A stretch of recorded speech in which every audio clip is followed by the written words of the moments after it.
Got a couple things to do here on the big truck today. I gotta do the circulation door actuator. Stopped working, so I'm stuck on fresh air. And I got some new lines to bypass the heat exchanger on the side of the engine. So, gonna replace those because it's supposed to be a restriction for the Suncoast converter in there with the necessary fluid. So, shouldn't be too hard. Just that's from that old plant. But you just got to get the basically just kind of reach behind the glove box there and get to it. Just drop this out and should be all set.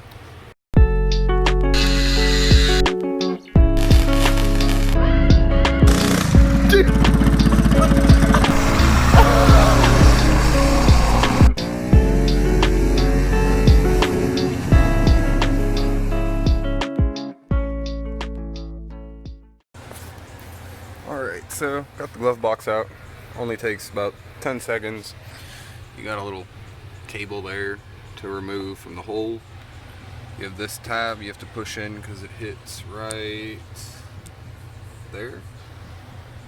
And then you just slide it down until you can unhook the hinges from their home there. And you can actually already see the actuator hiding right there.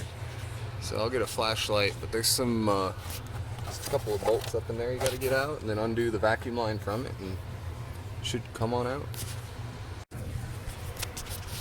Alright, so now you can kind of see the screws actually in there. They're not bolts.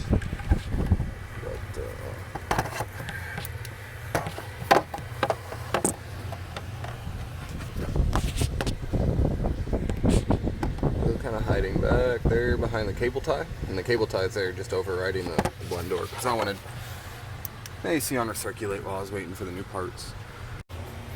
So it's just two screws kind of over there on the right behind that bundle of wires. You can kind of see the hole, one of the holes there. And then that green vacuum line kind of hiding back there. Got to get that off and disconnect the arm on the top. It'll be out, but it's already loose.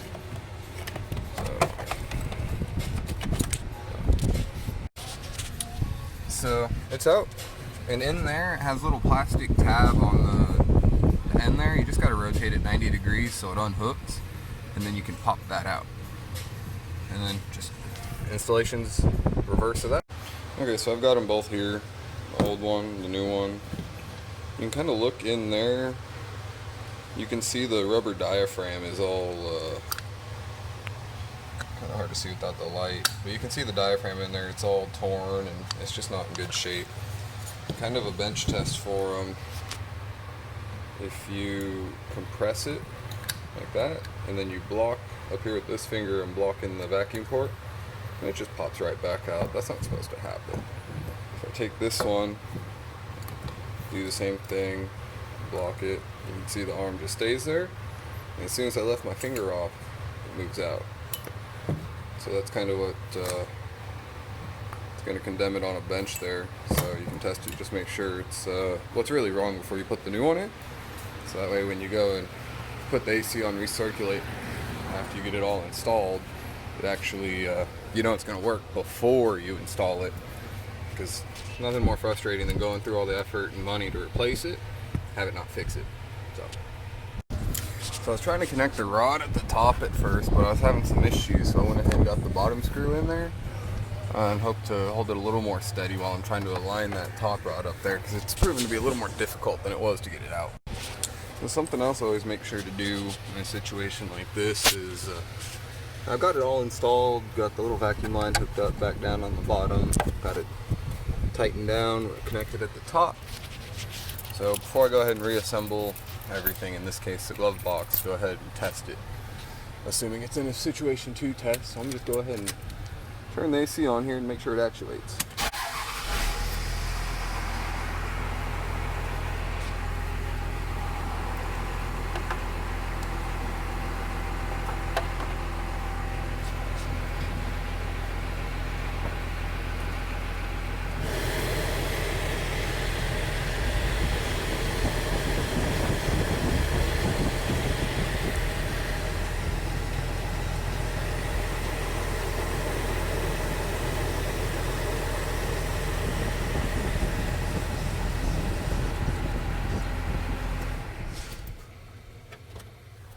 So, looks like we're all set. I'll just go ahead and get the glove box put back in there and call it a day. Glove box isn't too difficult. See if I can do this here without dropping everything out of it. So, just get that tab lined up. Got another one.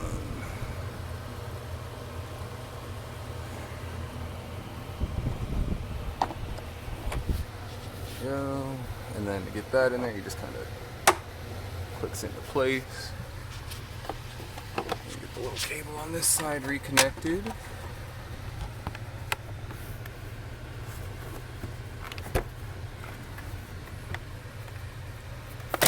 That's that. All done. Alright, so doing the transmission service. I got a deep pan on it, so I have a nice little drain plug instead of just having to kind of like pull the bolts out of the pan and hope you don't make a mess. Instead, they give you a nice little plug here on the back.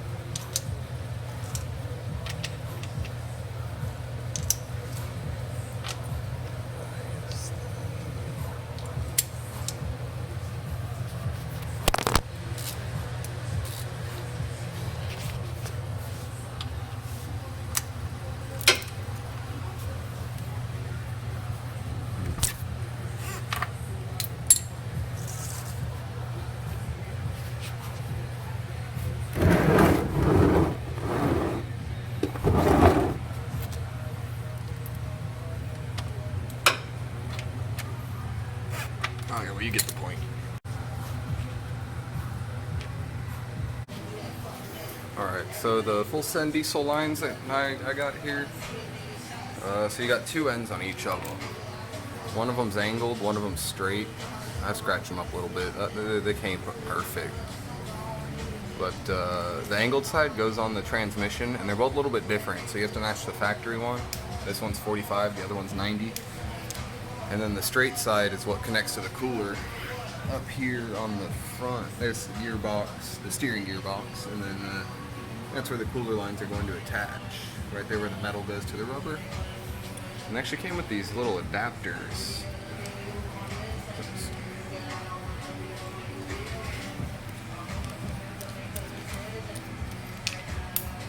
So, and you gotta tighten that down, tighten those two pieces together, because that's actually two pieces here. So that's the Dodge side, and that's the full send diesel, or the full send line side, and I believe that's just like an dash 8 AN fitting. So that's pretty cool, and it just, you know, screws in there. And then on this side, there's another adapter too. So it's just so that way the factory transmission threads match up with the AN fittings. So should be simple enough. Pull the old lines off, put the adapters in, install the new lines, and call it a day. Since I'm bypassing the heater core, not the heater core, the heat exchanger on the side of the engine below the exhaust manifold, I'm gonna have 3 cooler lines to pull off and only 2 to install, because it goes from the transmission to the heat exchanger to the cooler to the transmission, whereas now it's just going to be from the transmission to the cooler to the transmission. So the quick disconnects that we have here, you gotta have a special tool, and I have one, but it's not the right one, so I gotta go get the right one so I can get the lines off. And once I figure out which one I need, I'll make sure to give you all part number or something like that. Here's what I ended up picking up. Focus. There you go. Okay. An assortment. And they're a little bit longer than the scissor style one that I have over there. So, a little spring loaded action too, so that should be nice. But hopefully this functions. Let's see here. I like go.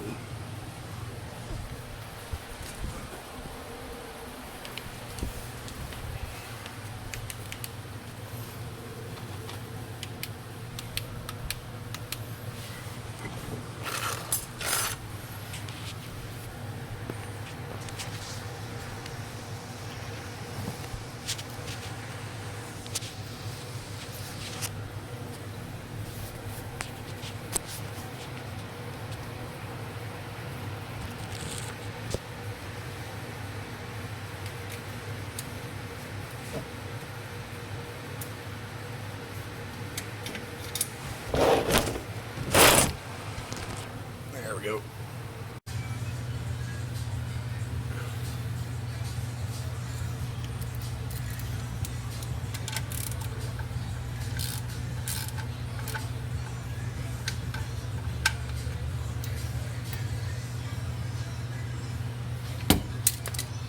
Okay, so I got the drain plug back in. Just gonna start pulling the lines off up there and right there. And replace them, run them to the front. Don't have as far to go because they're not going that way. They're only going forwards. Up there, you can see one of them hanging down there. Let's see here.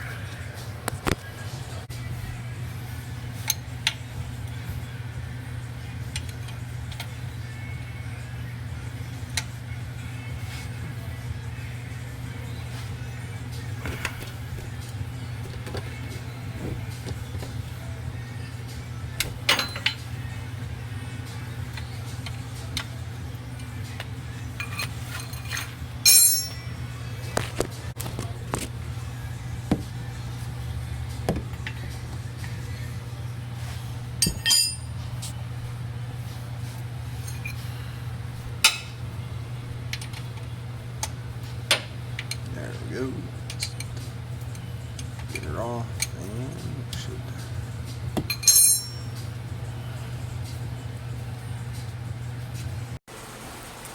So I got one of them off. I was trying to drain it out because I don't want it leaking all over my floor. It just wasn't draining very quick, so out of curiosity, sprayed some Cooler Clean through it, and it seems like it's restricted somewhere in there. It's just not really draining the way I would expect it to. So it seemed like it's about time after 230,000 miles to replace it anyway. But I don't know. I'm not really sure how the new ones are supposed to drain or flow, or it might just be how this is supposed to be. I'm not sure. Alright, so we're going in with the first one. And of course I don't have any light. There it is. Okay.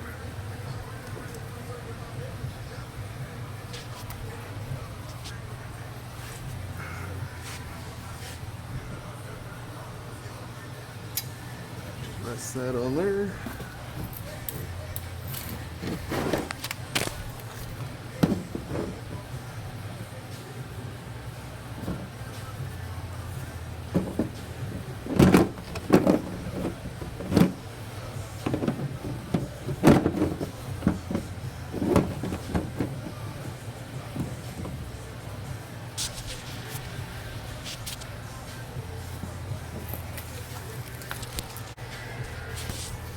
So I just kind of fed the curved end roughly through where the factory line was. Okay, so it turns out you actually got to reuse the quick disconnect on the factory line. So you cut it. I've already cut a short piece off just to kind of see what's going on here. Basically, you take this and you're going to want to cut it down. If you have your fitting and you do this, you want it to stick out just a little bit past the end right there. So, because you need to have room for that to click in, right? So you're going to do that. And you want to leave a little bit of the line sticking out, kind of something like that.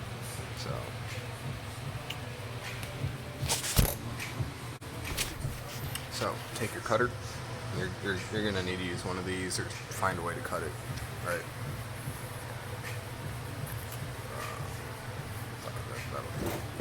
So you just double check your distance. You can kind of do that. You can see that where the wheel actually is cutting, that should be plenty. So, and yeah, you just cut through it.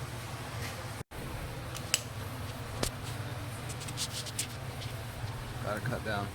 Just need to make sure there's no burrs on the inside there. So you have to do it like this. This one has a little cutting edge on it. You see the lip right there? You just kind of like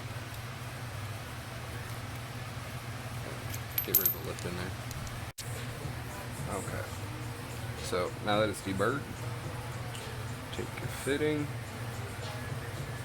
and you have a little brass, there's a word for that, I don't know what it is, a little brass piece. Remember, you need some of a gap down there.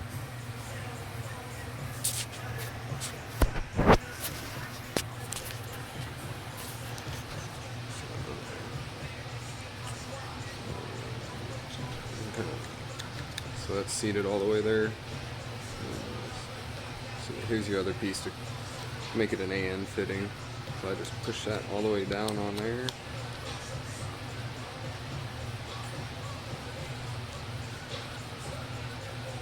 And as you tighten this down, it's going to crimp that brass piece onto the line. And if everything goes right, it won't leak. So it's still a little loose, so you just got to make sure it doesn't come out. See?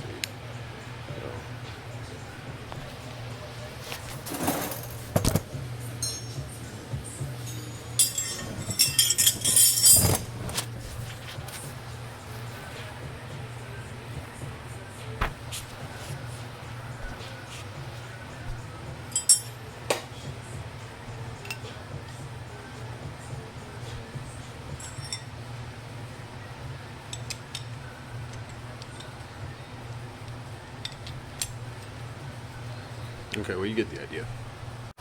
Okay, so got to tighten down. If it leaks, you can always just go crank on a little bit more, but it should be all set. So. Should be good. I hope. Okay, so now it clipped in just fine. Oops. So, you can see in there. Factory quick connect, a little bit of factory line in there to the black hose. And then gotta get this adapter in there.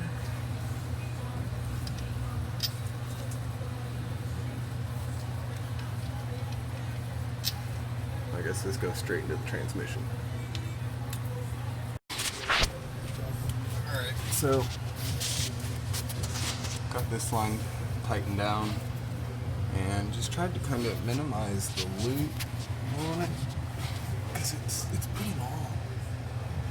Which they say is to route it out of the way, but it's already, I mean, you can kind of see there. Okay, so from the transmission, it loops backwards by the cross member, which is what this is here. It's kind of hard to see, I know. Then you can follow the line kind of up the rest of the factory way near the starter, then I don't really find another way to go. And it's a 20-something-year-old diesel truck. Like I don't really care if it looks nice. I just want it to run nice. So, and then I got the front line here disconnected. Got to get the adapter out there. Go disconnect it from the cooler on that side, or I'm sorry, the heat exchanger on that side. And the old lines are out. Should be simple enough. Done it before. It's not great, but it's not terrible either.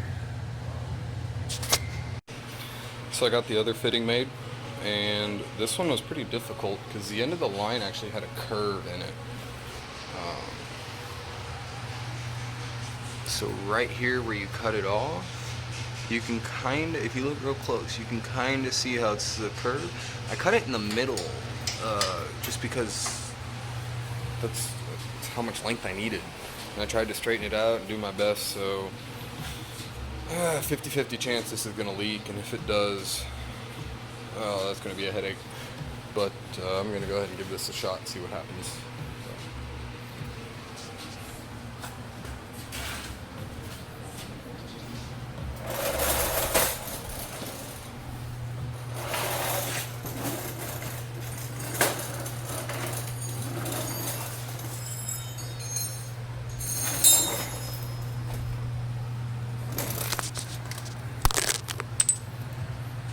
Oh, also, that's as much as I could get it to stick out, so I hope it clips, which is why I'm trying this first. Oh, thank God. Okay, cool. We're in good shape then. Alright, so I got both the lines hooked up for the most part. You can see that one. than the one on the front. And there's just so much extra hose. I didn't know where to go with it, so I just kind of looped it around right there. And then you can follow that forward, and I basically just followed the stock lines.